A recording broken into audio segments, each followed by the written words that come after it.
Bonjour, vous écoutez l'épisode 85 de la saison 2 du podcast Revue et Corrigée. Cet épisode est tiré d'un billet du blog publié le 16 mars 2021 et s'intitule « Les mots me manquent ».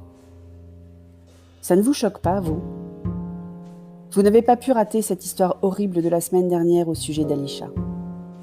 Si c'est le cas, Alisha, 14 ans, a été battue puis jetée dans la Seine par un couple de gamins de 15 ans pour une sombre histoire de triangle amoureux. Alisha est morte. C'est la mère du garçon qui a été voir la police quand son fils lui a raconté ce qu'il avait fait. Au-delà de l'horreur inspirée par ces faits, je me rends compte que la langue française n'a pas de mot autre que « camarade de classe » pour décrire des élèves qui sont dans la même classe. Au bureau, on a le mot « collègue » qui ne présage en rien des sentiments qui peuvent lier deux personnes. On peut aimer, apprécier, détester son collègue. Tant qu'on ne l'a pas qualifié, c'est neutre. Mais camarade, ça évoque la camaraderie, l'affection, la fraternité ou sororité, le combat ensemble contre le même ennemi si vous faites partie comme moi de ceux et celles pour qui ce mot évoque le chant des partisans. Pas vraiment adapté à l'histoire d'Alisha. Ce n'est pas le seul mot qui manque à la langue française. Le néologisme parange, pour un parent qui perd un enfant, n'a pas vraiment décollé et on reste sans mots. Mais si je pars dans cette direction, ce blog va être déprimant au possible.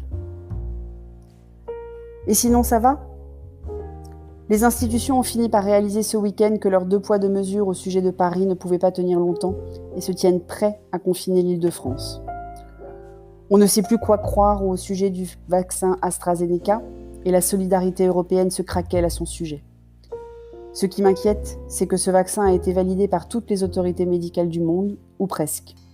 Donc les protocoles de validation sont à revoir. Et ça ne présage rien de bon. Encore de la méfiance à venir vis-à-vis de la communauté scientifique et médicale. Ça ne va pas s'arranger. On fête les 1 an, est-ce une fête d'ailleurs, depuis le premier confinement et notre découverte de la vie autrement.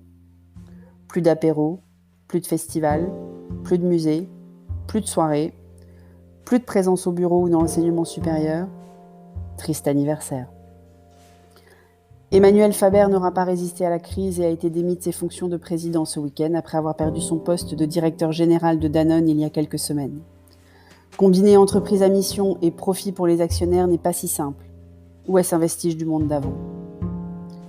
Twitter, qui a automatisé sa modération à outrance, a viré Mila de la plateforme suite à une attaque en bonne et due forme des harceleurs qui rendent sa vie impossible. Je rappelle que cette jeune femme vit sous protection policière suite aux menaces. Le dernier tweet posté qui a provoqué le déferlement de haine et de signalement par des bots à Twitter était un dessin d'enfant avec une chocolatine. Oui, je dis chocolatine, Bordeaux, tout ça. Le monde va vraiment mal. Je suis toute la semaine en présentiel, un autre néologisme de la pandémie, avec des étudiants en M2 pour les accompagner dans la rédaction d'un business plan et d'un pitch. J'ai surtout de la chance de passer cette semaine avec des gens, en vrai. Derrière des masques, certes, mais dont je peux déceler par les signaux non-verbaux sur l'ensemble du corps, l'intérêt ou l'implication. Donc les épisodes seront peut-être un peu plus courts. Ou pas. Merci de m'avoir écouté. Si vous appréciez ce podcast, vous pouvez m'offrir un café ou une coupe de champagne sur Buy Me a Coffee et laissez-moi un message quand vous le faites, que je puisse vous inviter à en boire un ou une vraie quand on pourra aller en terrasse. Si vous aimez ce podcast, surtout sur Apple, laissez un commentaire, abonnez-vous et partagez. À bientôt.